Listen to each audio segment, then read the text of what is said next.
Bonsoir, mes amis. Ce soir, Pennywise, le clown dansant, va vous murmurer 12 histoires d'horreur vraies. 3 histoires dans des stations-service isolées. 3 histoires de solitude, sous une nuit froide et pluvieuse. 3 histoires de babysitting, quand l'innocence disparaît. Et 3 histoires sur la plage et la mer, là où le danger ne vient pas toujours de la terre ferme. Éteignez les lumières. Mettez un casque. La peur commence maintenant.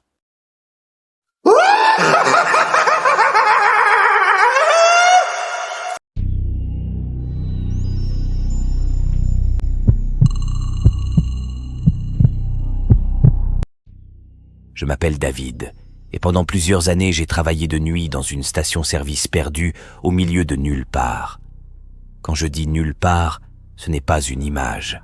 Une route droite, sombre, des champs autour, pas un lampadaire à l'horizon en dehors de ceux du parking. La nuit, le vent faisait vibrer l'enseigne et le silence était si épais qu'on l'entendait presque. À l'époque, il n'y avait pas de caméra partout, pas de système de sécurité sophistiqué. Une caisse, un téléphone fixe derrière le comptoir et une porte d'entrée avec une petite cloche qui tintait à chaque ouverture. La plupart des nuits, j'étais seul de la fin de soirée jusqu'au petit matin. Personne. Juste moi, le bourdonnement des néons et l'odeur permanente d'essence froide mélangée au café rance. Cette nuit-là ressemblait à toutes les autres. Je m'appuyais contre le comptoir, un vieux magazine à la main, luttant contre le sommeil. Les heures se confondaient. Mon esprit flottait dans cet état bizarre où chaque minute semble durer une éternité. Le silence était total, seulement coupé par le grésillement régulier des lumières au plafond. Puis la cloche de la porte a sonné. J'ai sursauté si fort que mon cœur s'est mis à battre à toute vitesse. J'ai levé les yeux, encore à moitié ailleurs, et je l'ai vu entrer. Un homme grand, solide, la trentaine environ. Sa démarche était calme, presque nonchalante. Ce n'est qu'une seconde plus tard que mon cerveau a compris ce que mes yeux voyaient. Il était couvert de sang. Pas une petite tache, pas une éclaboussure discrète. C'était partout, sur sa poitrine, sur ses bras, sur son visage. Des traînées épaisses, sombres, encore humides par endroits. Mon esprit a tenté de trouver une explication rationnelle. De la peinture, un accident, n'importe quoi. Mais au fond de moi, je savais que ce n'était pas ça. Ce qui m'a glacé le sang, ce sont ses yeux. Vides, complètement vides. Il n'y avait ni panique, ni stress, ni urgence. Il avait l'air aussi détendu que n'importe quel client venant acheter une boisson en pleine nuit. Comme s'il ignorait totalement l'état dans lequel il se trouvait. Je suis resté figé. Ma respiration était courte, saccadée. Je sentais la sueur couler le long de mon dos, malgré le froid de la boutique. Je savais que je devais détourner le regard, mais c'était impossible. Mes yeux revenaient sans cesse aux siens, comme aimantés. Il l'a remarqué. Évidemment, il m'a souri. Un sourire lent, presque poli. Puis il a parlé d'une voix parfaitement calme, comme s'il commentait la météo.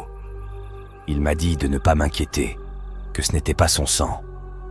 À ce moment-là, une alarme silencieuse s'est déclenchée dans ma tête. Chaque instinct me criait que cet homme était dangereux, que quelque chose de grave venait de se produire et que j'étais seul avec lui, sans aucune protection. Alors j'ai fait la seule chose qui me semblait possible. J'ai fait semblant que tout était normal. J'ai hoché la tête, baissé les yeux vers mon magazine, comme s'il venait de dire quelque chose de banal. Mon cœur battait si fort que j'avais l'impression qu'il allait sortir de ma poitrine. Je le voyais du coin de l'œil se déplacer entre les rayons. Chaque bruit de pas résonnait dans le magasin vide. Chaque mouvement me faisait sursauter. Il est revenu au comptoir avec quelques articles. Le fait qu'il paie m'a presque surpris. Mes mains tremblaient pendant que je passais les articles. Je faisais tout pour éviter son regard. Il a posé de l'argent liquide, n'a rien ajouté et est ressorti. La cloche a tinté à nouveau. Quand j'ai entendu un moteur démarrer sur le parking, mes jambes ont failli céder. J'ai attrapé le téléphone et composé le numéro d'urgence. J'ai parlé vite, la voix tremblante, décrivant l'homme, le sang, mon intuition que quelque chose n'allait pas. Le répartiteur me posait des questions quand la cloche a sonné une seconde fois. Mon estomac s'est noué. Il était revenu. Cette fois, son visage avait changé. La colère avait remplacé le calme. Ses yeux, auparavant vides, brûlaient maintenant de rage. J'ai raccroché trop tard. Il avait compris. Il m'a accusé d'avoir appelé la police, sa voix montant à chaque mot. J'ai nié, les mains levées, essayant de le calmer, de lui dire que tout allait bien. Ça n'a servi à rien. En une fraction de seconde, il a bondi par-dessus le comptoir.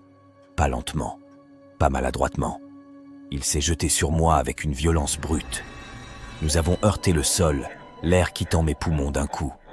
Ses mains se sont refermées autour de mon cou. Je suffoquais, mes oreilles bourdonnaient, ma vision se brouillait. Je me suis débattu comme jamais. J'ai griffé, frappé, mordu. Je sentais le sang, le sien ou celui de quelqu'un d'autre, se mélanger au mien, maculer mon visage et mes vêtements. Chaque seconde me semblait être la dernière. J'étais persuadé que j'allais mourir sur ce sol froid, sous ces néons tremblotants. Dans un dernier réflexe désespéré, j'ai crié que j'avais une arme, que je tirerais sans hésiter. C'était un mensonge total, mais ma voix devait être assez convaincante. Il s'est figé. Puis il m'a lâché brusquement, s'est relevé et a fui en courant. La porte a claqué. Quelques secondes plus tard, j'ai entendu sa voiture démarrer et disparaître dans la nuit. Je suis resté allongé là, incapable de bouger, respirant par petites goulées douloureuses. Le sol collait sous mes mains. J'étais couvert de sang, tremblant, choqué. La police est arrivée plus tard. Ils ont pris ma déposition, ont cherché l'homme, mais je n'ai jamais su ce qu'il était devenu. Il n'y a jamais eu d'article, jamais de suivi. Juste cette nuit gravée en moi. Encore aujourd'hui, quand j'entends une cloche de porte dans un magasin silencieux, mon cœur s'emballe. Parce que je sais à quel point, au milieu de la nuit, seul dans un endroit isolé, tout peut basculer en une seconde.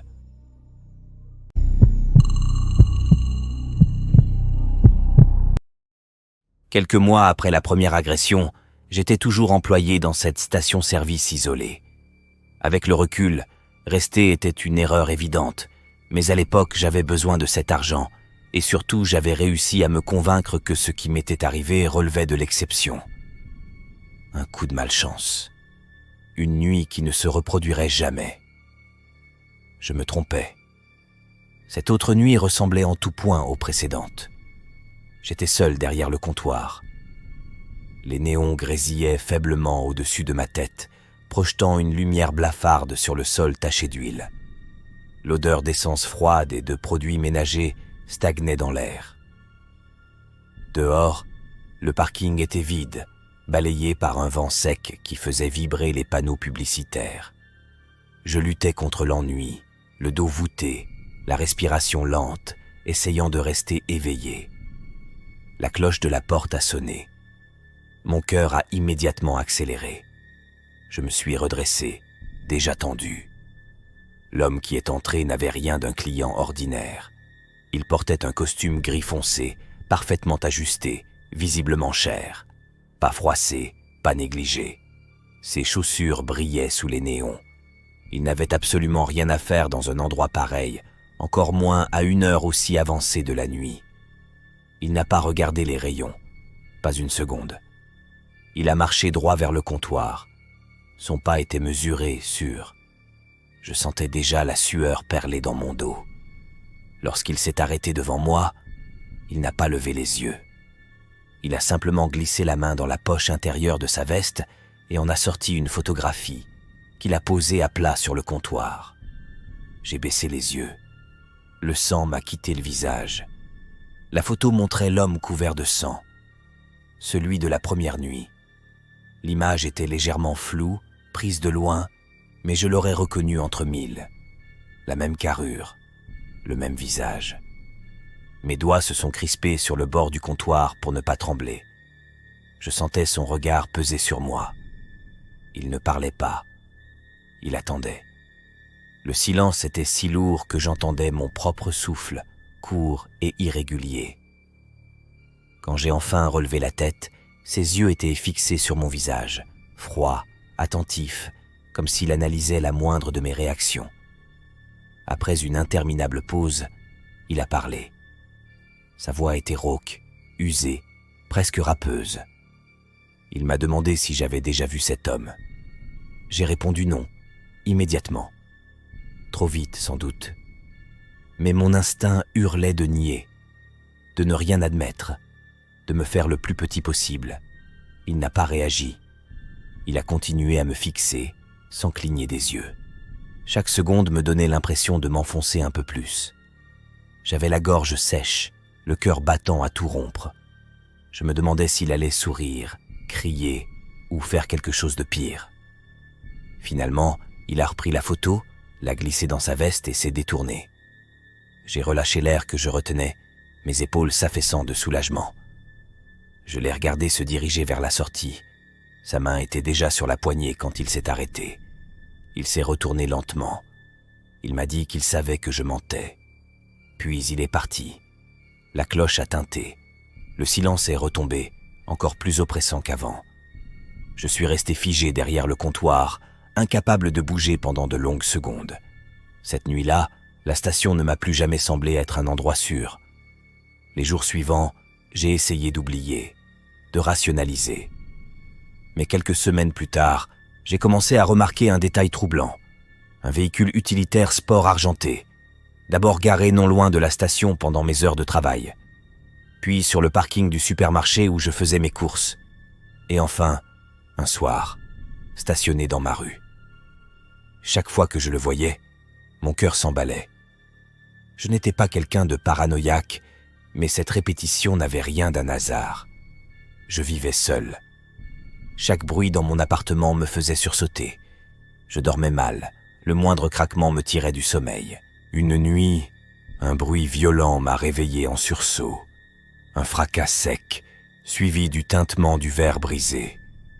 Mon sang s'est glacé. J'ai attrapé la batte que je gardais sous mon lit et j'ai traversé l'appartement, le souffle court, prêt à me battre. Il n'y avait personne. Au milieu du salon, entouré d'éclats de verre, se trouvait un simple caillou.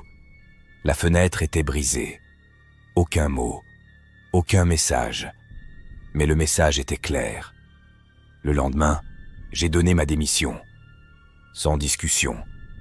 J'ai déménagé peu de temps après, puis encore une fois, loin, très loin. Je n'ai jamais revu cet homme, ni ce véhicule. Des années ont passé.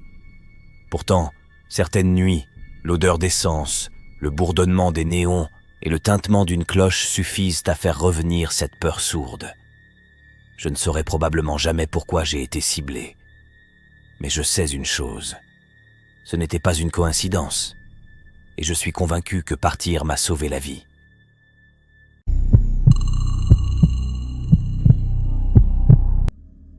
Cela s'est produit il y a environ 8 mois, et j'ai encore du mal à en parler sans sentir mon cœur accélérer. Cette nuit-là, je rentrais d'un chantier situé à plusieurs heures de route de chez moi. J'étais épuisé, vidé jusqu'aux os. Le travail avait duré plus longtemps que prévu, et je n'avais presque rien avalé pour tenir éveillé. Quand j'ai enfin repris la route, il était déjà bien après 22 heures. 3 heures de conduite ne semblent rien, dit comme ça. Mais après une journée pareille, garder les yeux ouverts me demandait un effort physique. Mes paupières brûlaient, ma nuque était raide, et chaque clignement durait un peu trop longtemps. Mon vieux pick-up n'a rien de moderne, pas d'aide à la conduite, pas d'alerte intelligente. Juste le moteur, la route noire et moi. Au bout d'environ 45 minutes, j'ai compris que je n'irais pas loin comme ça. Ma tête tombait malgré moi et je devais secouer le visage pour rester conscient. J'ai quitté l'autoroute et me suis arrêté à la première station-service. Il devait être autour de 23 heures. L'endroit était éclairé par des néons blafards qui bourdonnaient doucement, attirant des insectes contre le verre. J'ai fait le plein, allumé une cigarette et je suis resté debout à respirer l'odeur d'essence mêlée au froid de la nuit. Je savais que continuer serait dangereux. Il me restait encore plus de 2 heures de route. Alors j'ai pris la décision de dormir un peu sur place. J'ai garé le pick-up au fond du parking, loin des pompes, coupé le moteur, et je me suis allongé sur le siège. Le silence est tombé d'un coup, seulement troublé par le cliquetis du métal qui refroidissait. Je me suis endormi presque immédiatement.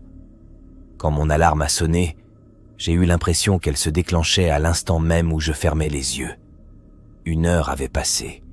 Je me sentais encore lourd, mais suffisamment réveillé pour reprendre la route. En sortant du parking, j'ai remarqué que la station était complètement vide. Les autres voitures avaient disparu. Cette absence m'a traversé l'esprit 1 seconde, puis je n'y ai plus pensé. De retour sur l'autoroute, tout semblait normal. La route était déserte, un long ruban sombre avalé par les phares. Le ronronnement du moteur et le souffle régulier de la ventilation m'ont plongé dans une sorte de torpeur. Je n'étais pas en train de m'endormir, mais je conduisais mécaniquement, comme si mon corps savait quoi faire sans que mon esprit s'en mêle vraiment. C'est là que j'ai commencé à entendre un bruit. Un son sourd, irrégulier, comme un choc étouffé venant de l'arrière. Il m'a fallu plusieurs minutes pour comprendre que ce n'était pas normal. J'ai baissé la climatisation pour mieux écouter.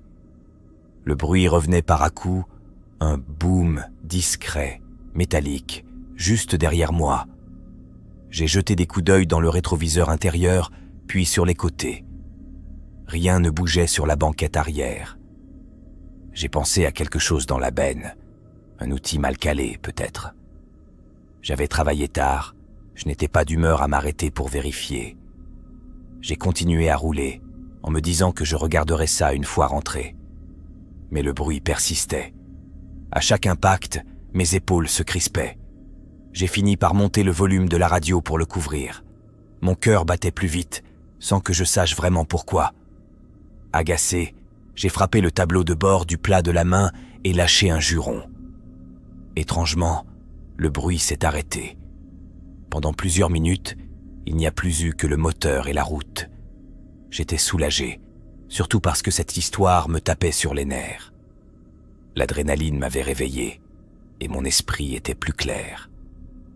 C'est à ce moment-là que j'ai réalisé à quel point il était bizarre qu'un simple coup de colère fasse cesser un bruit mécanique. Je savais que ce n'était pas une pièce défectueuse. L'idée me dérangeait, sans que je sache l'expliquer. J'étais en train d'hésiter à m'arrêter quand un fracas violent a éclaté juste derrière moi. Un choc sec, brutal, comme si quelque chose venait de percuter la vitre. J'ai sursauté si fort que le volant m'a glissé entre les mains. En me retournant, j'ai vu une silhouette dressée dans la benne du pick-up. Un homme. Il frappait la vitre de séparation avec l'un de mes outils, encore et encore, le visage déformé par l'effort. J'ai hurlé sans m'en rendre compte. Mes mains tremblaient, ma respiration était saccadée, chaque battement de mon cœur cognait dans mes tempes. J'ai donné un coup de volant par réflexe, essayant de le déséquilibrer. Le véhicule a commencé à zigzaguer. Je pensais que j'allais sortir de la route à tout moment. Derrière moi, les coups continuaient, sourds, frénétiques. Par miracle, j'ai réussi à m'arrêter sur le bas-côté, à moitié sur la voie. Tout s'est figé. Le silence après le chaos m'a paru irréel. J'ai arraché ma ceinture et ouvert la portière d'un geste brusque. Je ne sais pas d'où me venait ce courage soudain. Je tremblais de la tête aux pieds, mais je ne pouvais pas rester enfermé là. Quand j'ai contourné le pick-up, l'homme était déjà en train de sauter à terre. Il portait un sweat à capuche sombre. Sans un mot, il s'est mis à courir vers les arbres au bord de l'autoroute. Je l'ai suivi sur quelques mètres avant de m'arrêter net. Le noir était total. Le vent faisait bruisser les feuilles. J'ai soudain réalisé à quel point j'étais vulnérable. J'ai fait demi-tour et suis remonté dans le véhicule, le souffle court. J'ai roulé plusieurs minutes sans savoir où j'allais, les mains crispées sur le volant, la sueur froide dans le dos. Finalement, je me suis arrêté à nouveau pour reprendre mes esprits. En sortant, mes jambes tremblaient encore. La vitre arrière était fissurée de toutes parts, à 2 doigts de céder. Dans la benne, j'ai remarqué quelque chose qui n'était pas à moi. Un petit sac poubelle, soigneusement noué, humide au toucher. Une odeur insoutenable s'en dégageait, aigre, écœurante. Je n'ai pas voulu savoir ce qu'il contenait. Avec précaution, je l'ai saisi et lancé le plus loin possible vers les arbres. Quand je suis remonté au volant, j'ai vu mes mains tachées d'une teinte rougeâtre. J'ai eu la nausée. Je les ai essuyées sur mon jean, incapable de penser clairement. J'ai repris la route et je ne me suis plus arrêté jusqu'à chez moi. Je n'ai parlé de cette nuit à personne pendant des semaines. J'ai fait réparer la vitre sans poser de questions. Aujourd'hui encore, je sais que cet homme s'est glissé dans la benne pendant que je dormais à la station. Il est resté là, immobile, pendant des kilomètres, à quelques mètres de moi. Et cette pensée, plus que tout le reste, me donne encore des frissons.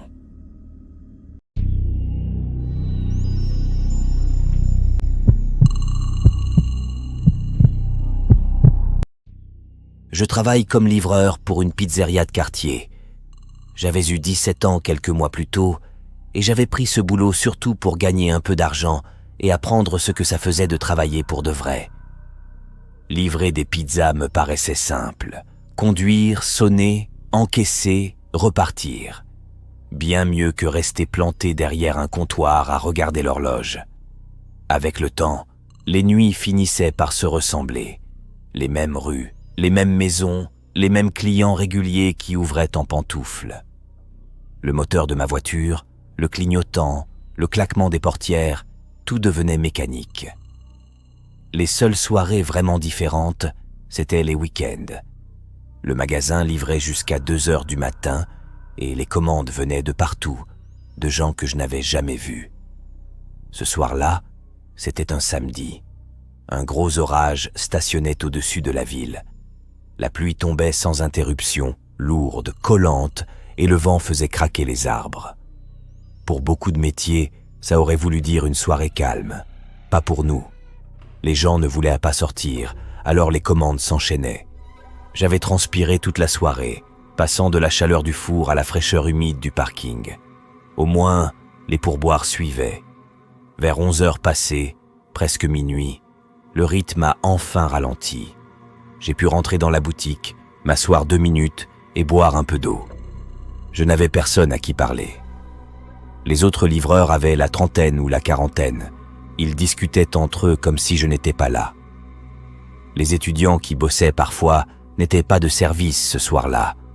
J'attendais presque que la soirée se termine. Quand une nouvelle commande est tombée, c'est évidemment moi qu'on a envoyé. L'autre livreur traînait dans l'arrière-boutique depuis presque 1 heure, mais je n'ai rien dit. J'ai pris la commande, la boîte encore brûlante entre les mains, et je suis sorti sous la pluie.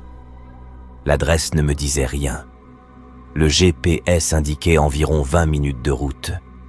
J'ai pensé que je ferais la livraison, puis que je prendrais un chemin un peu plus long pour rentrer, histoire de tuer le temps et peut-être éviter une dernière course. La route était presque déserte.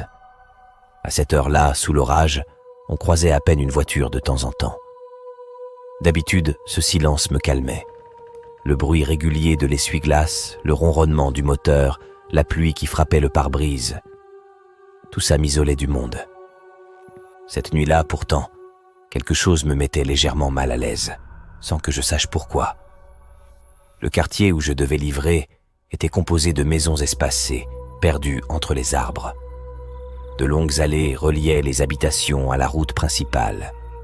Ce n'était pas complètement isolé pour notre région, mais comparé au lotissement classique, ça donnait l'impression d'être loin de tout. Les phares de ma voiture découpaient les troncs détrempés et les buissons sombres. J'ai tourné dans l'allée indiquée par le GPS et je me suis garé devant la maison. C'était une grande bâtisse ancienne, massive, avec une façade sombre. Pas une seule lumière allumée. Le silence autour était presque total, seulement troublé par la pluie et le vent. Pendant que je prenais la pizza côté passager, j'ai levé les yeux machinalement.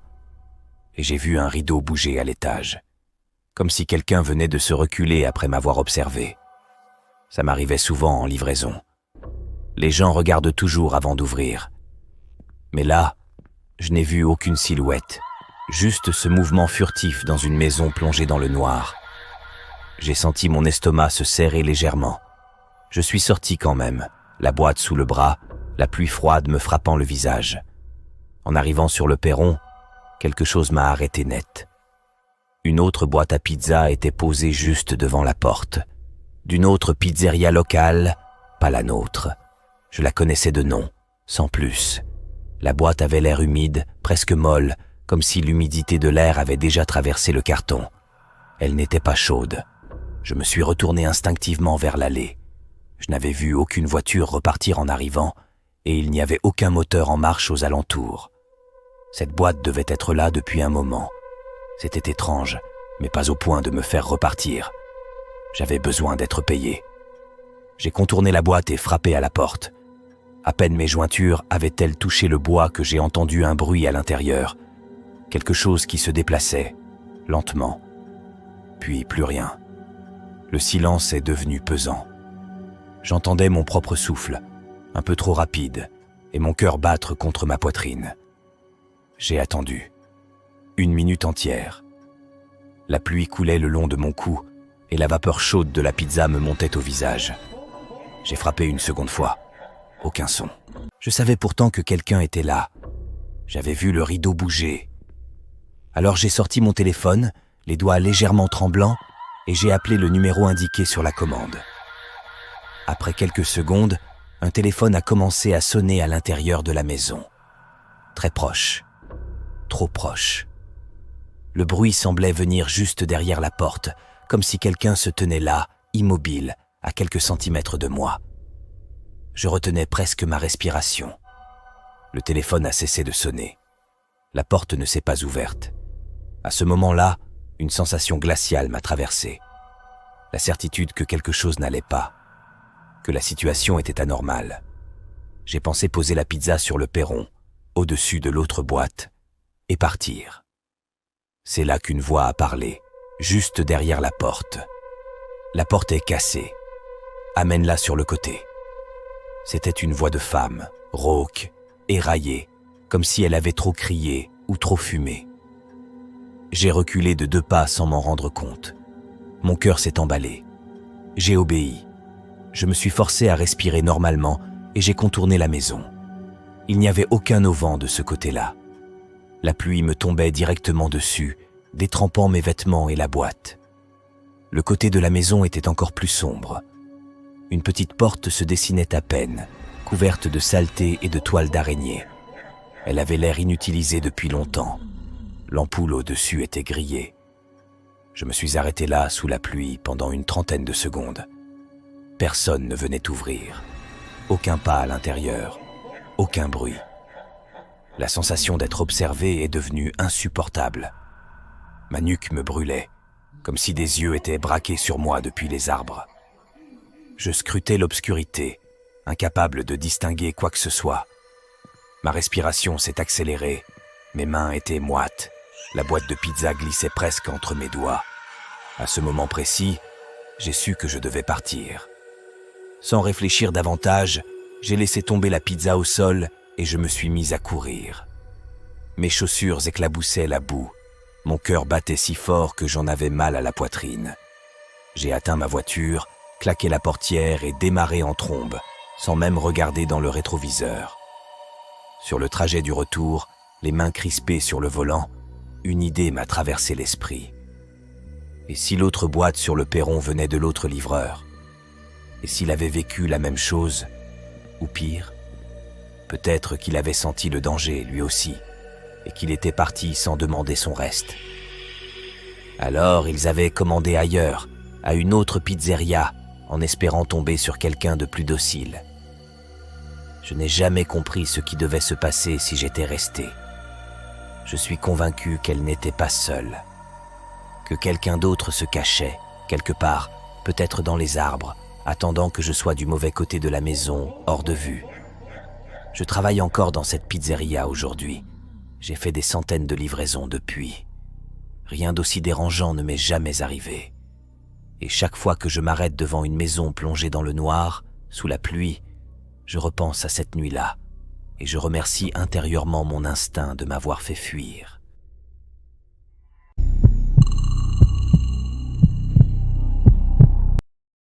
Cela s'est produit un peu moins de 2 ans auparavant.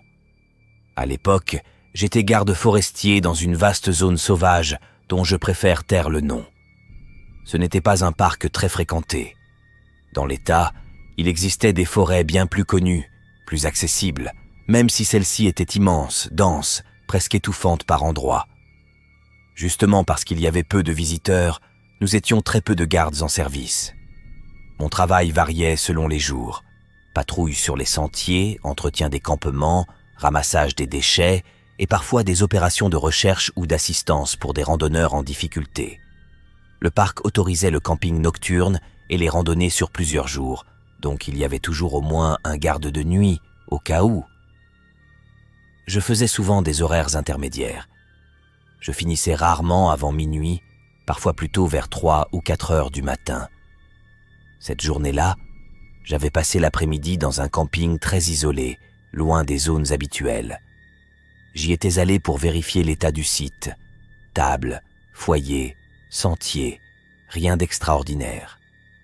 J'avais pris un quad sur une bonne partie du chemin, jusqu'à ce que le terrain devienne trop abrupt, puis j'avais terminé à pied. Quand je suis arrivé au camping, il n'y avait absolument personne. Pas une tente, pas une voiture, pas même des traces fraîches. Le silence était total, seulement coupé par le vent dans les arbres. J'y suis resté un moment, seul, à faire mes vérifications, avec ce sentiment étrange qu'on ressent parfois dans les endroits reculés. L'impression d'être minuscule, perdu dans quelque chose de bien plus grand. Je suis reparti juste après le coucher du soleil. J'ai marché dans l'obscurité jusqu'au quad, puis je suis redescendu lentement vers le lodge où j'étais de permanence. Le lodge n'était qu'une petite cabane en bois, avec un poêle, un bureau et une radio puissante pour contacter les autres gardes ou les secours. Environ 1 heure après mon retour, la pluie s'est mise à tomber. Une pluie dense, froide, régulière.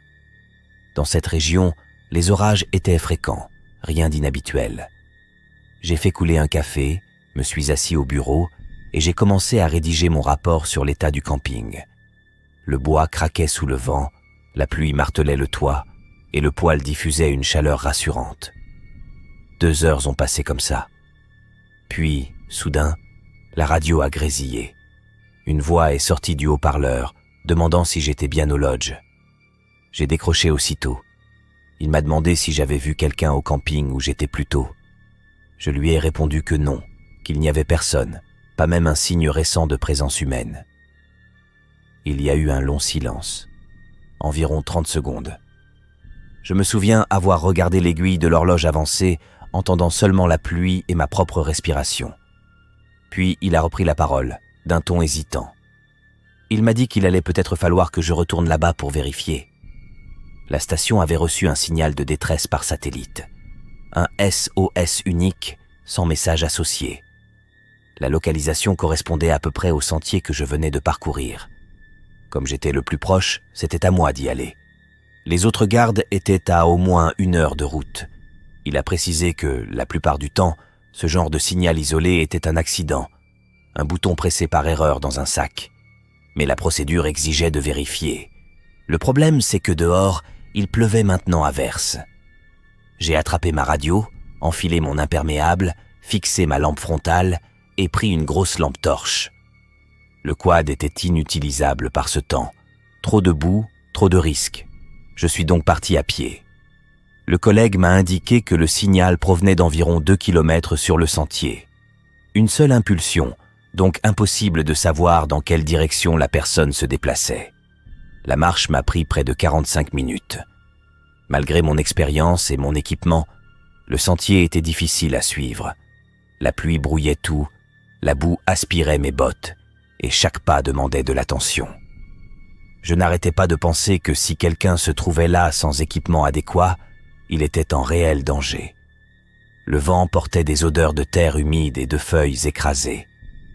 Ma respiration était lourde, régulière, et je sentais la sueur froide couler dans mon dos malgré la pluie.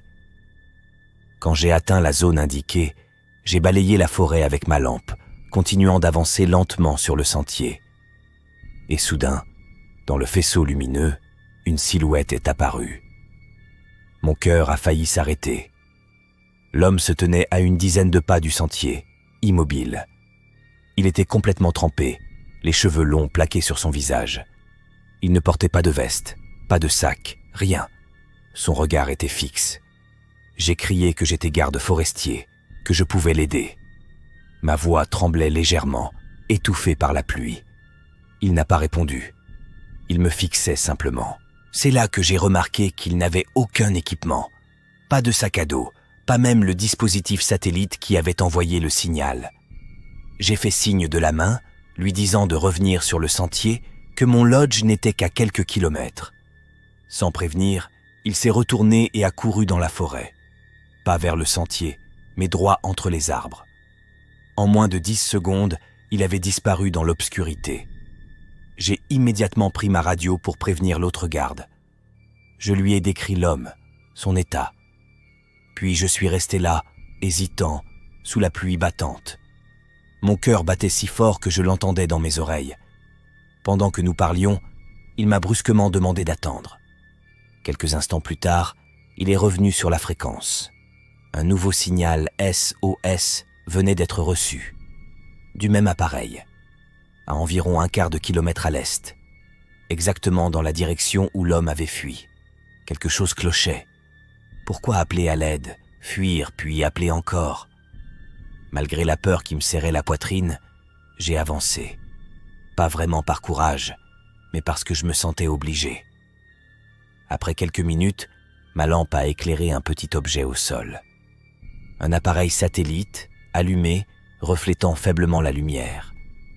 Je l'ai reconnu tout de suite. C'est à cet instant que j'ai entendu des pas courir sur ma droite. J'ai tourné la lampe, et l'homme surgissait vers moi à toute vitesse. Pas comme quelqu'un qui cherche de l'aide, comme quelqu'un qui attaque. Je me suis jeté de côté. Il a trébuché, a essayé de m'attraper. Pendant une fraction de seconde, je suis resté figé. Puis j'ai vu ses yeux, vides, froids, dépourvus de toute hésitation humaine. J'ai couru. Jamais je n'avais couru ainsi. Je glissais, tombais, me relevais. Je criais dans la radio que c'était un piège. Le sentier semblait interminable. Mon souffle brûlait mes poumons. Quand j'ai atteint le lodge, j'ai verrouillé la porte et me suis effondré contre le mur. Il a fallu du temps avant que les autres arrivent. À cause de la tempête, les recherches ont été reportées au matin. Ils ont retrouvé l'appareil, mais personne. Ce qui me hante encore aujourd'hui, c'est que cet homme n'avait rien sur lui. Rien qui explique la possession d'un appareil aussi coûteux. Je suis resté en poste quelque temps après, mais je n'ai jamais retrouvé la tranquillité d'avant. Chaque nuit, le bruit de la pluie et du vent me ramène à cette forêt. Et à la certitude que cette nuit-là, j'ai échappé de très près à quelque chose d'horrible.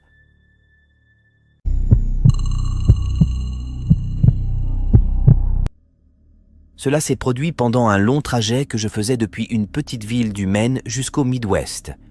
Il y avait des problèmes familiaux compliqués, urgents, et j'avais ressenti le besoin presque physique de m'éloigner et d'aller voir les miens. Le voyage avait été décidé sur un coup de tête. Normalement, je prends l'avion. Cette fois-là, j'ai pris ma voiture, sans vraiment réfléchir aux conséquences. Dès le 2e jour, j'ai compris que j'étais en retard sur mon planning. Les arrêts dans les stations-service, les repas rapides mangés dans la voiture, les pauses pour reposer mes yeux m'avaient fait perdre bien plus de temps que prévu. Alors j'ai pris une décision stupide. Rouler plus longtemps, plus tard dans la nuit, pour rattraper le retard. À ce moment-là, j'étais déjà profondément dans le Midwest. Des routes droites à perte de vue, plates, vides, monotones. Des kilomètres sans une seule lumière. Le genre d'endroit où l'on a l'impression d'être la seule personne encore éveillée sur Terre. La pluie a commencé doucement, presque agréable. Puis le vent s'est levé et le ciel s'est chargé. Quand la nuit est tombée, c'était devenu un véritable orage, avec des bourrasques violentes et des coups de tonnerre qui faisaient vibrer l'habitacle. J'aime conduire sous la pluie, habituellement. Mais pas la nuit, pas seul, pas au milieu de nulle part. La visibilité est devenue trop mauvaise. Mes mains étaient moites sur le volant, mes épaules tendues. j'ai fini par me ranger sur la prochaine aire de repos, en me disant que j'allais attendre que ça se calme un peu. L'air était étrangement propre et silencieuse. Aucun camion, aucune voiture, juste le bruit incessant de la pluie sur le béton et le cliquetis métallique du vent contre les panneaux. Je suis allé aux toilettes. Elles étaient propres, éclairées, presque rassurantes. De retour dans la voiture, j'ai incliné le siège, décidé d'attendre un peu. Le moteur coupé, l'odeur de pluie et de plastique humide emplissait l'habitacle. Je fixais le pare-brise embué et je me suis endormi sans m'en rendre compte. Je me suis réveillé en sursaut. Un éclair aveuglant suivi d'un coup de tonnerre si violent que la voiture a tremblé. Mon cœur battait à toute vitesse. J'ai regardé l'heure. 00:05. Le parking était toujours vide, mais le bruit de la tempête semblait anormalement fort, presque oppressant, comme si quelque chose clochait. Puis j'ai regardé derrière moi. La portière arrière, côté passager, était entr'ouverte, juste assez pour laisser entrer la pluie. Le siège était trempé, l'eau gouttait lentement sur le tapis. Cette porte était ouverte depuis un moment. Mon sang s'est glacé. Je savais que je ne l'avais pas ouverte. Impossible. Et une portière ne s'ouvre pas toute seule. J'ai balayé le parking du regard. Rien. Personne. Pas un mouvement.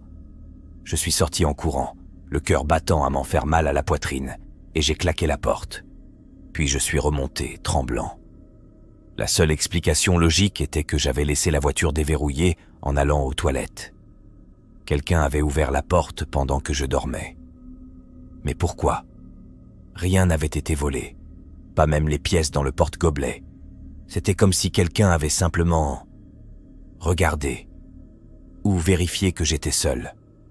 Je n'ai pas réfléchi davantage. J'ai démarré et je suis reparti sous l'orage, malgré le danger.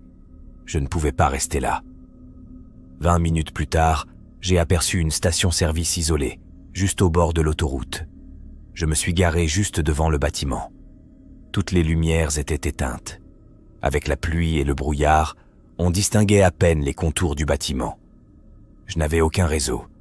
J'ai verrouillé les portes et je suis resté immobile, respirant lentement, essayant de calmer les battements affolés de mon cœur.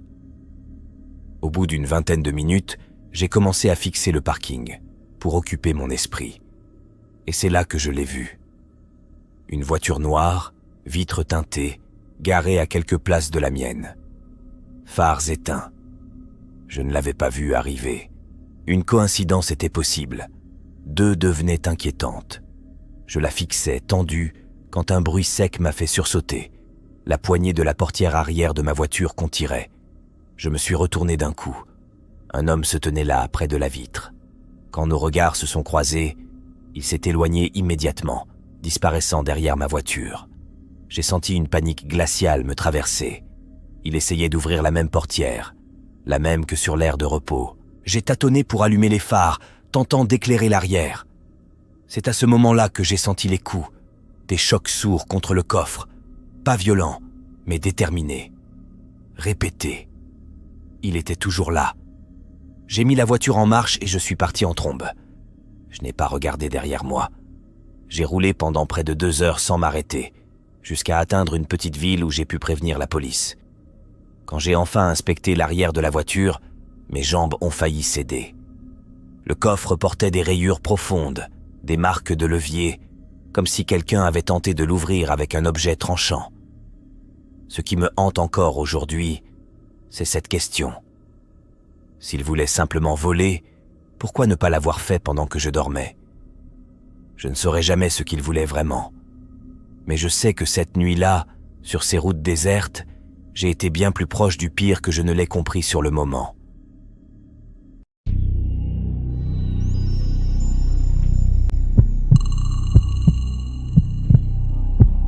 J'ai 29 ans aujourd'hui, et pourtant, certaines nuits, il me suffit de fermer les yeux pour redevenir l'adolescent que j'étais ce soir-là.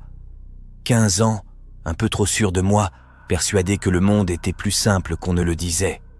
J'ai vécu d'autres moments difficiles depuis, mais rien n'a jamais laissé une trace aussi profonde que cette nuit passée seule dans une maison qui semblait parfaitement ordinaire. C'était mon tout premier vrai travail de babysitting.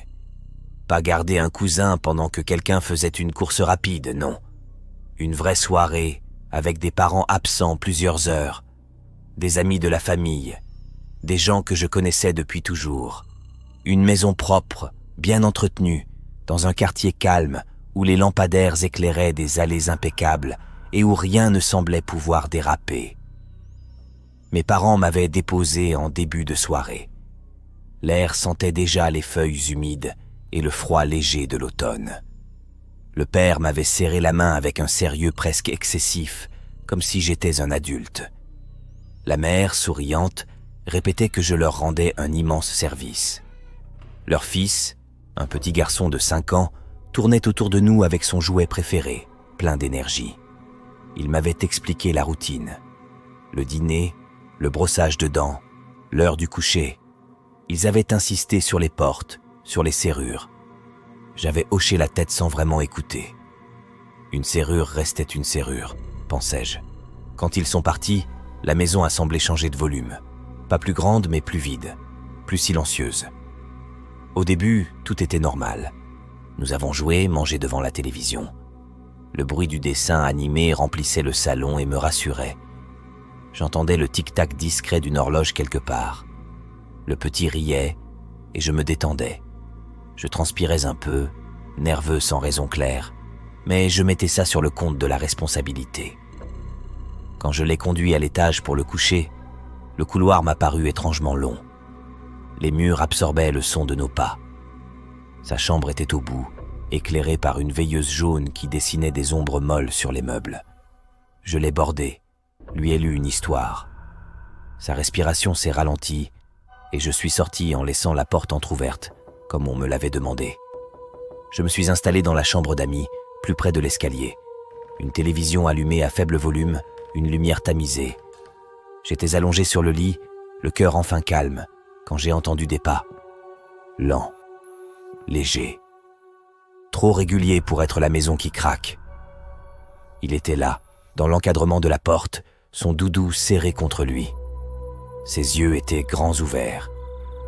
Il n'avait pas l'air endormi. Il avait l'air inquiet. Il m'a dit qu'il avait entendu un bruit, un grattement, dans son placard. Je me suis levé en essayant de ne pas montrer mon agacement. Je lui ai parlé doucement, expliqué que les maisons faisaient des bruits, surtout la nuit. Mon propre cœur battait un peu plus vite, mais je me sentais encore rationnel. Nous sommes retournés dans sa chambre. J'ai ouvert le placard, déplacé quelques vêtements, juste assez pour le rassurer. L'odeur de tissu et de bois m'a rempli le nez. Rien d'anormal. Quand je suis retourné m'allonger, j'ai mis plus de temps à fermer les yeux. Chaque petit bruit me faisait tendre l'oreille. Le silence devenait épais, presque oppressant. Quelques minutes plus tard, il est revenu. Cette fois, il tremblait. Il m'a dit que la porte du placard avait bougé. Mon estomac s'est serré quand je suis arrivé dans sa chambre et que je l'ai vue ouverte. Complètement. Je savais l'avoir fermée. J'ai senti une sueur froide couler le long de mon dos. Je lui ai parlé plus fermement en lui demandant s'il jouait. Il a juré que non. Sa voix tremblait. J'ai refermé la porte du placard. Elle a glissé sans résistance, sans courant d'air, trop facilement. Je suis sorti, mais en regagnant la chambre d'amis, j'avais l'impression d'être suivi. Je me retournais sans cesse, le souffle court. Puis il a appelé. Pas un cri. Un appel étouffé, chargé de larmes. Quand je suis entré dans sa chambre, il était assis sur son lit, les joues mouillées. Il pointait le coin de la pièce. Je n'ai pas compris tout de suite ce que je voyais. Mon cerveau refusait l'image. Une forme humaine, tassée entre le mur et le panier à linge. Un homme, accroupi, immobile. Ses yeux étaient ouverts, fixés sur moi. Je sentais mon cœur cogner contre ma poitrine, si fort que j'avais l'impression qu'il allait exploser. Je n'ai pas crié. Je n'ai pas réfléchi. J'ai attrapé l'enfant, l'ai serré contre moi et j'ai reculé. L'homme n'a pas bougé. Pas un son. Comme s'il espérait disparaître s'il restait assez immobile. J'ai couru. Mes pieds frappaient le sol Mes poumons brûlaient. J'ai enfermé l'enfant avec moi, verrouillé la porte. Mes mains tremblaient tellement que j'ai failli faire tomber le téléphone. J'ai appelé les secours, la voix cassée, en essayant de rester calme. L'opératrice me parlait, mais j'entendais surtout mon propre souffle, rapide et bruyant. Chaque seconde semblait durer une éternité. Je fixais la porte, persuadé qu'elle allait s'ouvrir. J'écoutais. Le moindre craquement me faisait sursauter. Quand j'ai enfin entendu les sirènes au loin, mes jambes ont failli lâcher. Les policiers sont arrivés, ont fouillé la maison. Le silence était revenu, mais il n'était plus rassurant. La porte d'entrée était ouverte. L'homme était parti. Plus tard, quand les parents sont revenus, il y avait des larmes, des questions, des silences lourds. Le père a vérifié les serrures. Une était restée ouverte, celle que je n'avais pas jugée importante. Aujourd'hui encore, ce qui me hante, ce n'est pas seulement cet homme caché dans l'ombre. C'est l'idée de tout ce qui aurait pu arriver si l'enfant n'avait rien dit, si je n'avais pas écouté. Depuis cette nuit, je sais une chose. Quand une maison est trop silencieuse et qu'un enfant dit avoir peur, il faut toujours écouter. Toujours.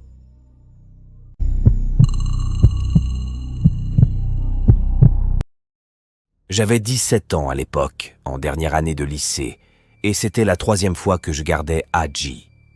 Ce fut aussi la toute dernière fois que j'ai accepté de faire du babysitting, pour qui que ce soit.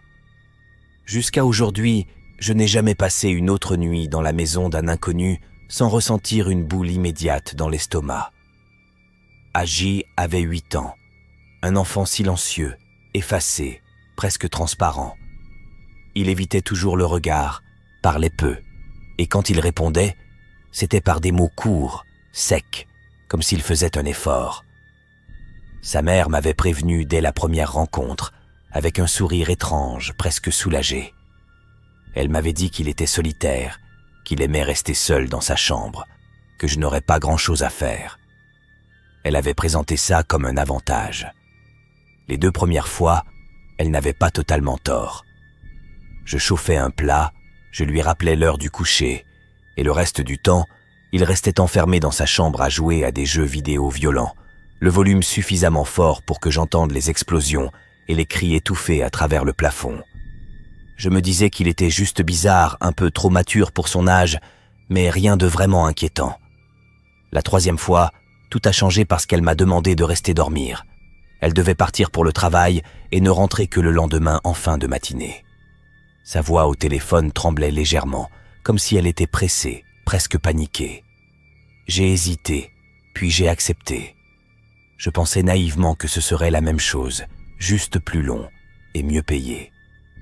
Quand je suis arrivé dans l'après-midi, elle m'a donné les consignes debout dans la cuisine en parlant vite.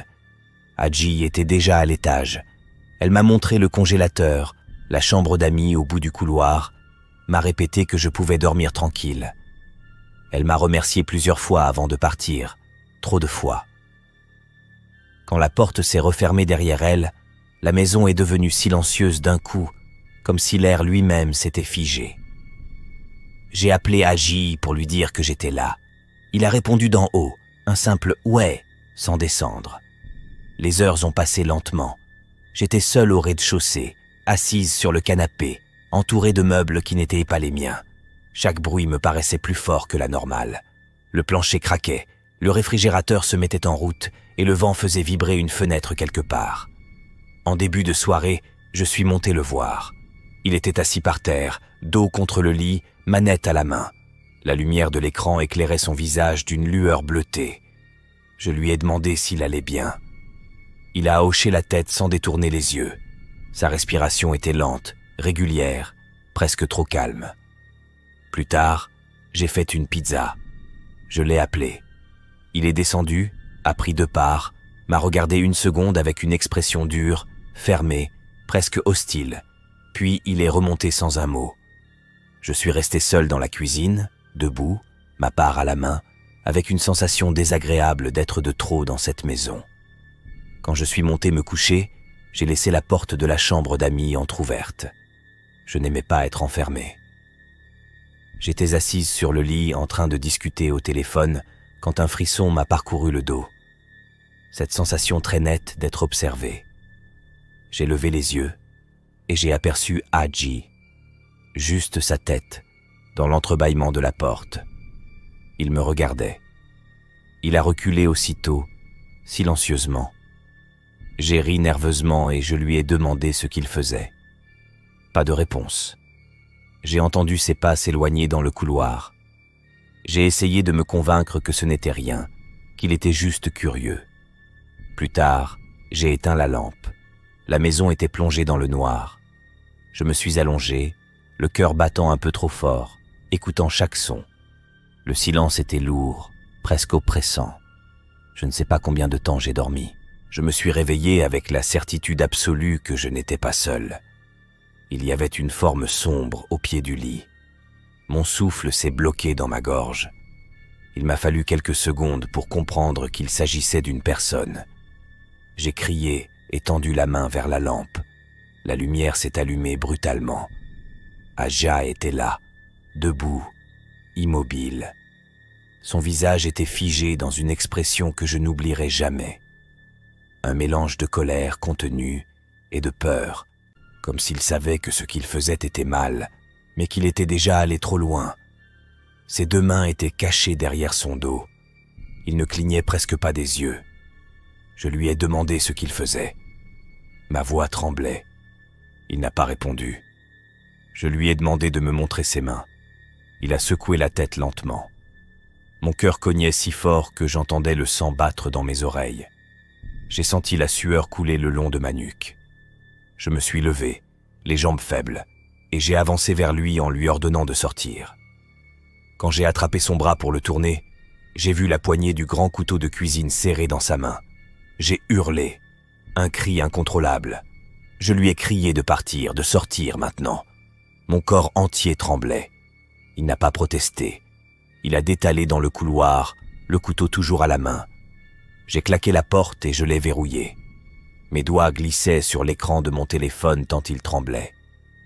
Quand j'ai appelé sa mère, ma voix était méconnaissable. Il y a eu un long silence, puis elle s'est mise à pleurer, répétant qu'elle était désolée, qu'elle me croyait. Je suis resté enfermé, assise par terre, le dos contre la porte, à écouter chaque bruit, chaque pas, chaque respiration. Quand un homme a frappé à la porte d'entrée en appelant Haji, j'ai failli m'évanouir de soulagement. Je suis parti sans regarder en arrière. Je n'ai jamais remis les pieds dans cette maison. Et parfois, quand j'y repense, je me demande combien de temps il était là, dans le noir, à me regarder dormir, avant que je me réveille.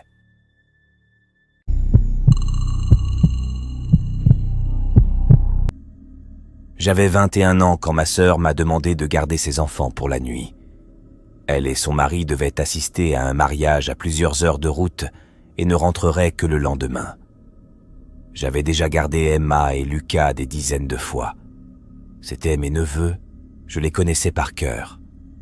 Emma avait 6 ans, douce, sensible, toujours un peu anxieuse dès que la lumière baissait. Lucas en avait 9, plus bavard, mais facile à gérer. Rien, absolument rien, ne me laissait penser que cette nuit allait me marquer à vie. Leur maison se trouvait dans un quartier résidentiel banal, des rues calmes, des jardins bien entretenus, exactement le genre d'endroit où l'on se sent en sécurité par défaut. Ma sœur m'a expliqué la routine dans la cuisine, en rangeant nerveusement des sacs. Reste chinois pour le dîner, pas d'écran effrayant, couché à 9 heures. Elle m'a rappelé qu'Emma pouvait se réveiller la nuit et appeler. J'ai souri en disant que je gérerais. Elle m'a remercié, puis la porte s'est refermée derrière eux, laissant un silence feutré s'installer dans la maison. Nous avons mangé dans le salon, assis par terre devant un film. L'odeur du carton de nourriture flottait encore dans l'air, mélangée à celle du canapé et du tapis. Les enfants riaient. Tout était normal. Trop normal. À l'heure du coucher, je les ai accompagnés à l'étage. Le palier donnait sur le salon, avec une rambarde qui laissait passer la lumière du bas. Les chambres des enfants se faisaient face, séparées par la salle de bain. J'ai bordé Emma en premier. Elle m'a demandé de laisser sa porte entr'ouverte et la lumière du couloir allumée. Sa voix tremblait légèrement. J'ai accepté sans discuter. Lucas s'est contenté de me dire bonne nuit, déjà tourné vers le mur. Je suis redescendu et j'ai allumé la télévision, le volume très bas. Je m'étais affalé sur le canapé quand, une demi-heure plus tard environ, j'ai entendu des pas à l'étage. Des pas légers, précipités. Je me suis levé, pensant qu'Emma avait besoin de quelque chose. Je montais les escaliers quand je l'ai vue sur le palier. Elle se tenait là, en pyjama, regardant en bas. Je lui ai demandé ce qui n'allait pas. Elle m'a répondu que je venais de passer dans sa chambre et que je lui avais dit de se rendormir. Ma respiration s'est coupée une seconde. Je lui ai dit calmement que je n'étais pas remonté depuis que je les avais couchés. Elle a cru que je plaisantais, puis a insisté. Elle m'a décrit ma silhouette dans l'embrasure de la porte, ma voix basse, chuchotée. Je l'ai raccompagnée dans sa chambre. J'ai vérifié le placard, sous le lit. Rien. Bien sûr qu'il n'y avait rien. Pourtant, quand je suis sorti, j'ai senti son regard posé sur mon dos, comme si elle ne me croyait pas. Je suis redescendu, essayant de rationaliser. Les enfants confondent souvent les rêves et la réalité. Mais à peine 20 minutes plus tard, Lucas est descendu à son tour. Il se frottait les yeux et m'a demandé pourquoi j'étais entré dans sa chambre. Mon cœur a raté un battement. Il a dit que je m'étais tenu près de sa commode, sans parler, puis que j'étais reparti. Cette fois, quelque chose s'est brisé en moi. Une alarme sourde. J'ai gardé un ton calme, mais mes mains étaient moites. J'ai coupé la télévision. Le silence est devenu pesant, presque douloureux. J'écoutais. Chaque craquement du bois, chaque souffle d'air me faisait sursauter. Soudain, j'ai entendu des pas courir à l'étage. Puis Emma a traversé le palier en hurlant mon prénom et a dévalé les escaliers. Elle pleurait, de vraies larmes, incontrôlables. Elle disait qu'il y avait quelqu'un là-haut, quelqu'un qui était revenu dans sa chambre, quelqu'un qui avait dit bonne nuit, mais dont la voix n'était pas la mienne. Mon cœur battait si fort que j'avais l'impression qu'il allait exploser. J'ai dit aux enfants de rester dans le salon. Je suis allé dans la cuisine, j'ai pris un couteau et je l'ai gardé devant moi, ma main tremblante. La lame était froide. Je suis monté lentement. Chaque marche grinçait sous mon poids. J'ai atteint le palier. J'ai essayé de plaisanter en marchant exagérément pour rassurer les enfants, mais ma voix sonnait faux. Puis j'ai entendu un bruit dans la chambre d'Emma. Un déplacement. Un froissement.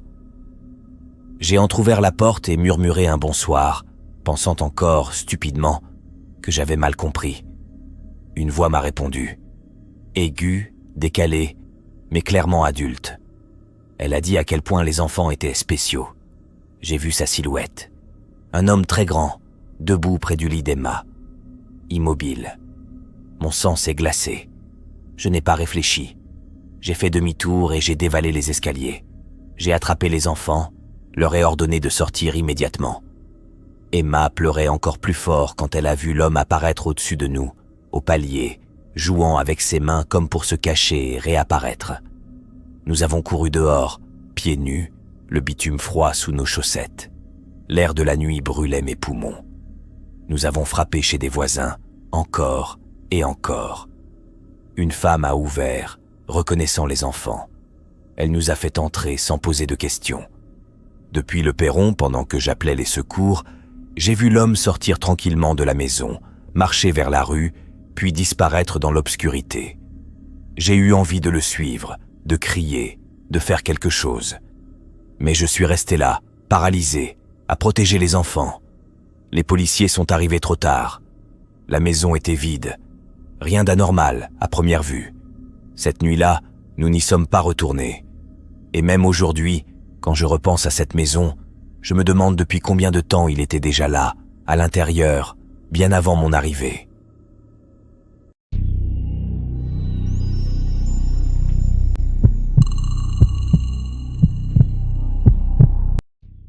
J'avais 17 ans, en terminale, et à cet âge-là, tout ce qui occupait mon esprit tournait autour des filles et des soirées improvisées.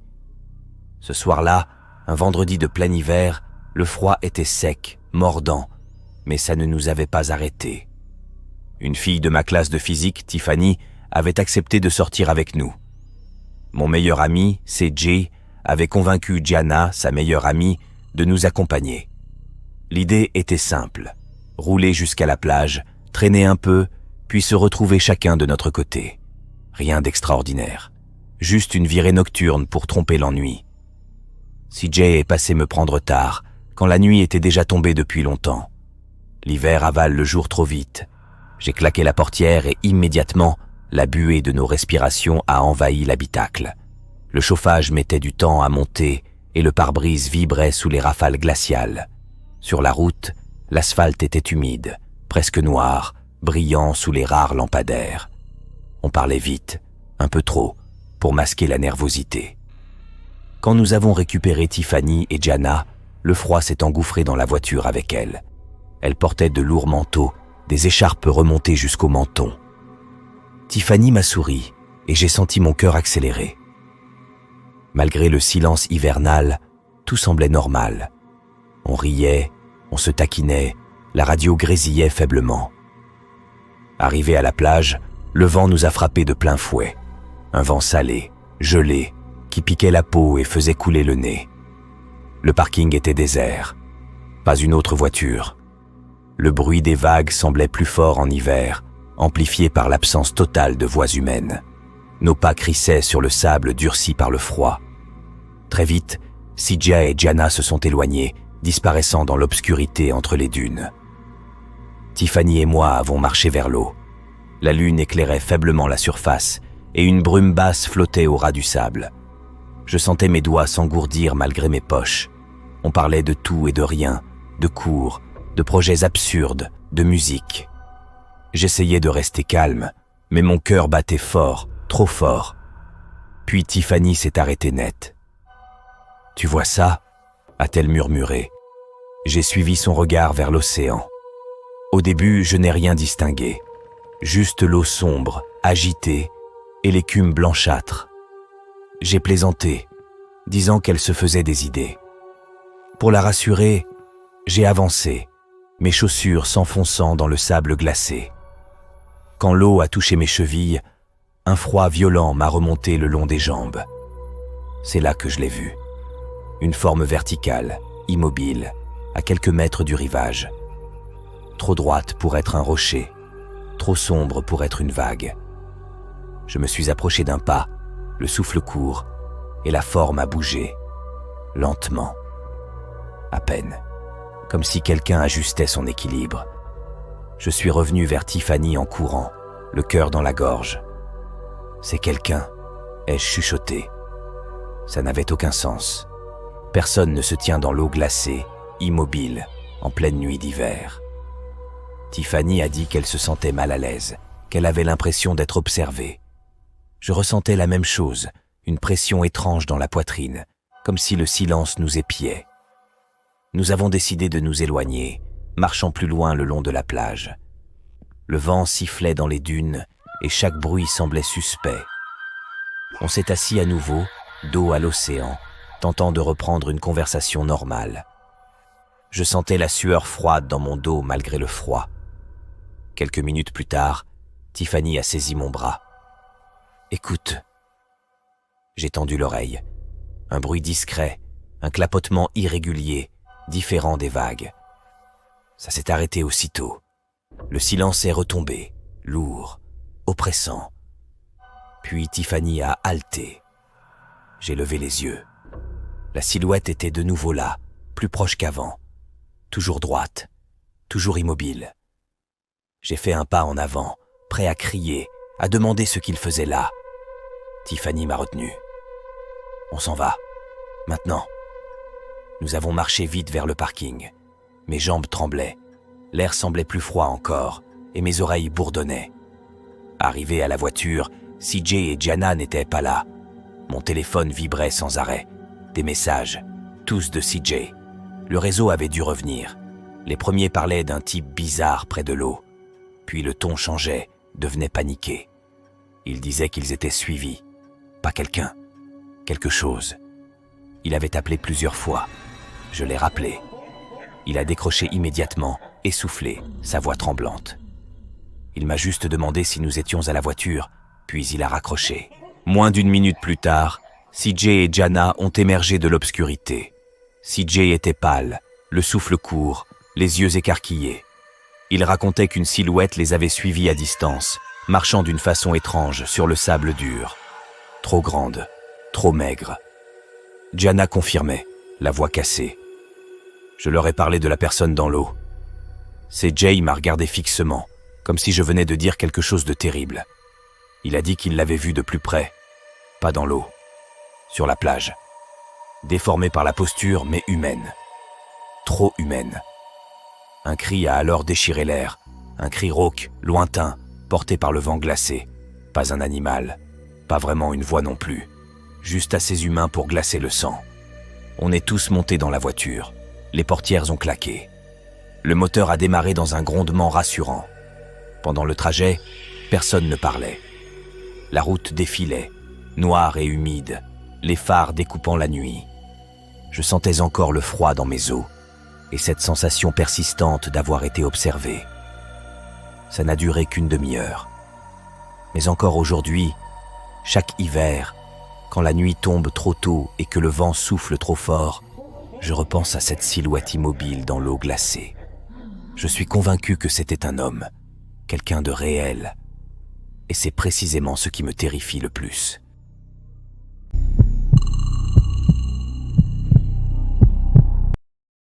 Je raconte cette histoire comme un témoignage, parce que je n'arrive toujours pas à la sortir de ma tête, même des années plus tard. À l'époque, nous vivions dans une petite ville côtière. L'hiver y était humide et froid, bien différent des cartes postales. La plage était belle, oui, mais en saison froide, elle devenait silencieuse, presque inquiétante. Ce soir-là, j'y étais allé avec mes deux sœurs. Le soleil se couchait déjà, avalé trop vite par l'horizon. En hiver, la nuit tombe sans prévenir. Le vent était glacial, chargé d'odeurs de sel et d'algues, et il s'infiltrait sous nos manteaux épais. Nos souffles formaient de petits nuages blancs devant nos visages. Ma plus jeune sœur, Ksenia, voulait absolument entrer dans l'eau. Elle avait 13 ans et ne mesurait pas le danger. Je lui ai dit de ne pas s'éloigner et de revenir au bout de 10 minutes. Elle a accouru vers la mer, riant, pendant que je la regardais avancer dans l'eau sombre. Les vagues semblaient plus lourdes, plus lentes, et chaque ressac résonnait étrangement fort dans le froid. Ma sœur aînée, 16 ans, m'a proposé de jouer au volley. Il y avait un filet planté de travers et un ballon à moitié dégonflé, dur comme une pierre à cause du froid. On a commencé à jouer, maladroitement, en grelottant. Le sable était humide, presque glacé sous nos chaussures. À un moment, j'ai levé les yeux vers la mer. Je ne voyais plus Ksenia. J'ai d'abord pensé qu'elle s'était éloignée sur le côté. J'ai scruté l'eau, plissant les yeux. La lumière baissait rapidement et une brume fine commençait à flotter au-dessus des vagues. Mon cœur s'est mis à battre plus vite. J'ai appelé son prénom. Le vent a emporté ma voix. J'ai couru vers le rivage. L'eau m'a coupé le souffle en entrant jusqu'au mollet. Je cherchais désespérément une silhouette, un mouvement. Rien. Juste l'eau noire, le clapotis et ce froid qui mordait la peau. J'ai avancé encore, jusqu'à devoir nager. Mes bras devenaient lourds, engourdis. C'est là que j'ai vu le bateau. Un gros bateau blanc, luxueux, ancré non loin. Trop près. Une échelle descendait dans l'eau et des lumières étaient allumées à l'intérieur. J'ai nagé vers lui, le cœur cognant contre ma poitrine, mes dents claquant. J'ai réussi à me hisser à bord, trempé, glacé jusqu'aux os. J'ai entendu des rires étouffés sous le pont. Une trappe était ouverte. J'ai crié, demandant de l'aide, la voix tremblante. Les rires se sont arrêtés net. Un silence lourd a suivi, seulement brisé par le grincement du bateau et le vent. Puis j'ai dit que je cherchais ma sœur. C'est là que j'ai entendu sa voix. Faible, mais claire. Elle a prononcé mon prénom. Je suis descendu dans la cabine. L'air y était plus chaud, presque étouffant. Ksenia était assise sur un lit, emmitouflée dans une couverture, une boisson à la main, comme si tout était normal. Plus loin, 2 hommes adultes étaient assis face à face. Ils me fixaient sans sourire. J'ai attrapé ma sœur contre moi. Je sentais son cœur battre vite. L'un des hommes a dit, calmement, que j'avais une très jolie sœur. Sa voix était posée, trop posée. L'autre a rapidement expliqué qu'il l'avait vue seule dans l'eau, qu'ils avaient voulu l'aider, lui donner quelque chose de chaud. Je n'ai pas répondu. Mon instinct hurlait. L'air me semblait lourd, oppressant. Je ne quittais pas leur visage des yeux, essayant de graver leurs traits dans ma mémoire, mais le stress brouillait tout. Ils ont proposé de nous ramener à la plage. J'ai refusé. J'ai dit à Ksenia de me suivre maintenant. On est reparti à l'eau, nageant vers le rivage. Chaque mouvement était une torture à cause du froid. J'avais l'impression que mes muscles allaient lâcher. Derrière nous, le bateau est resté silencieux. Quand nous avons atteint la plage, je me suis retourné. Le bateau s'éloignait déjà, glissant dans l'obscurité, ses lumières disparaissant une à une dans la brume. Je suis rentré chez nous avec mes 2 sœurs, encore tremblantes. Mon père a écouté mon récit en silence. Il m'a reproché de ne pas avoir noté le nom du bateau, ni les visages. Il avait raison. La peur m'avait paralysé. Depuis ce jour, l'hiver me met mal à l'aise. Le bruit des vagues dans le froid, les plages vides au crépuscule, les lumières lointaines sur l'eau. Tout me rappelle à quel point tout peut basculer en quelques minutes dans le silence glacé d'une plage d'hiver.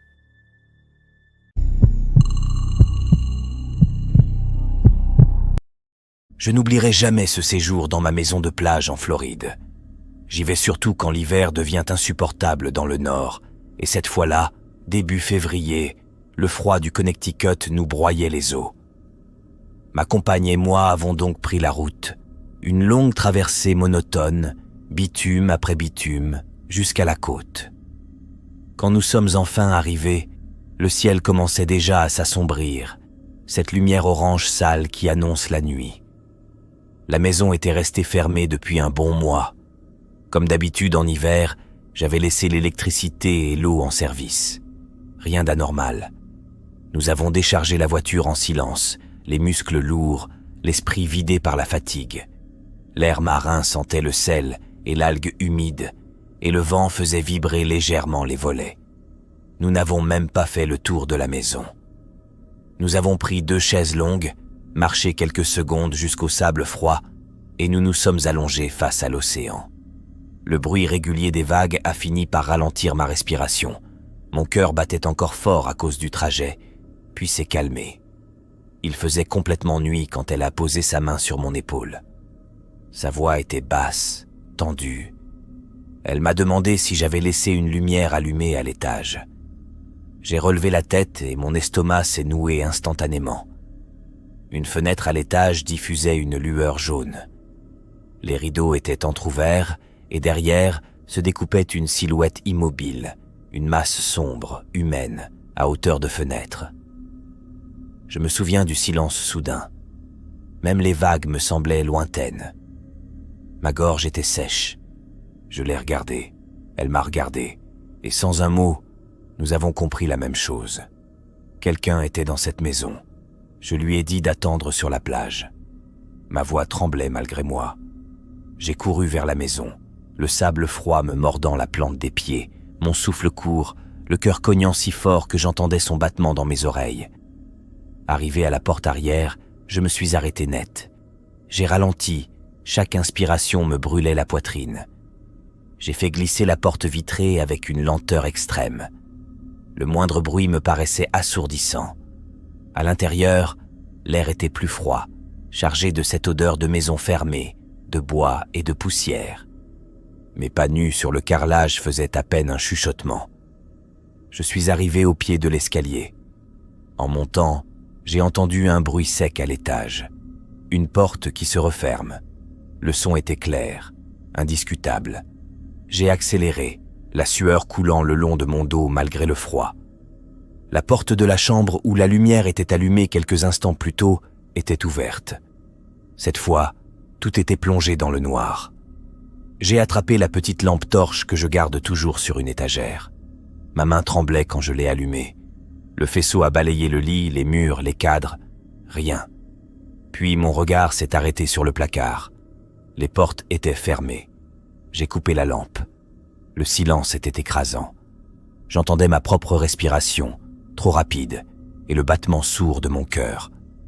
Je me suis approché du placard, lentement, chaque pas calculé. J'ai collé mon oreille contre le bois. Rien. Pas un souffle. Pas un mouvement.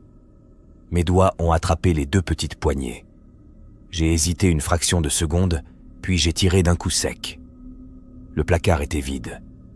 Des cintres immobiles, des étagères nues. J'ai rallumé la lampe pour en être sûr. Rien.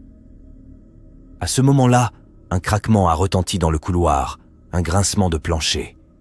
J'ai sursauté et me suis précipité dehors, persuadé de tomber nez à nez avec l'intrus. C'était elle. Elle avait fini par entrer. Je lui ai chuchoté sèchement, le stress me rendant presque agressif. Mais puisqu'elle était là, nous avons décidé de vérifier toute la maison. À l'étage, nous avons fouillé chaque chambre, chaque salle de bain, chaque placard. En bas, même chose. Sous les escaliers, derrière les portes, partout. Personne. Aucun signe de lutte, aucune fenêtre forcée, aucune porte abîmée. Rien ne manquait. C'était comme si cette présence n'avait jamais existé. Épuisés, nerveusement vidés, nous avons verrouillé toutes les portes et les fenêtres. Je sentais encore l'adrénaline pulser dans mes tempes quand nous nous sommes enfin glissés dans le lit. La maison était silencieuse, trop silencieuse. Je fixais le plafond dans le noir, incapable de dormir, chaque bruit du vent me faisant sursauter. Puis il y a eu ce son, un léger clic, juste sous nous. Un bruit métallique, discret, mais réel. Je lui ai demandé à voix basse si elle avait entendu. Elle a répondu oui, sans hésiter. Ma respiration s'est bloquée. Je suis descendu du lit, lentement, mes genoux touchant le sol froid. Mon visage s'est approché du sol, mon cœur battant à m'en donner la nausée. Sous le lit, dans l'ombre, il y avait un homme. Allongé sur le dos, les yeux ouverts. Nos regards se sont croisés pendant une seconde interminable. Je me souviens de l'odeur de poussière, de la sueur froide sur ma nuque. Il a bougé brusquement, a roulé hors de l'ombre et s'est relevé en un éclair. Il a foncé vers la porte d'entrée. J'ai tenté de le poursuivre, mais pieds nus, désorienté, je n'ai jamais pu le rattraper. La porte a claqué et le bruit de ses pas s'est perdu dehors. Nous avons allumé toutes les lumières, le souffle court, les mains tremblantes. Encore une fois, nous avons inspecté chaque pièce. Toujours rien de volé, toujours aucun signe d'effraction. Même aujourd'hui, je ne sais pas comment il est entré, ni comment il est resté caché si longtemps sans faire de bruit. Nous n'avons pas appelé la police. Par peur, par fatigue, peut-être par déni. Nous avons essayé de continuer ce séjour comme si de rien n'était. Mais depuis ce soir-là, je ne peux plus entrer dans une maison silencieuse sans sentir mon cœur s'emballer, ni m'allonger dans un lit sans regarder instinctivement sous moi, le souffle court, convaincu que quelqu'un pourrait encore être là.